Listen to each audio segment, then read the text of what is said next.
ভালো যাই তোমায় জানে। তো আমরা মানে মন্দারমণি বলছি, দার্জিলিং চলে এসেছি। তো রাত হয়ে গেছে। আমার ফ্রেন্ড সৌজন্যর মানে ফ্রেন্ড সৌজন্য ও আর পাচ্ছে না বলে ঘুমিয়ে পড়েছে।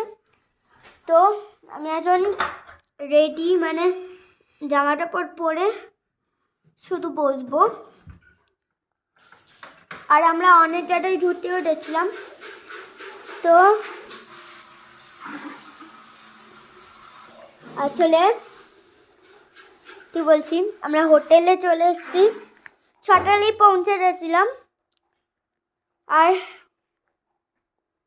আমরা কিন্তু কালকে দুপুরবেলা, তো দুপুরবেলা আমরা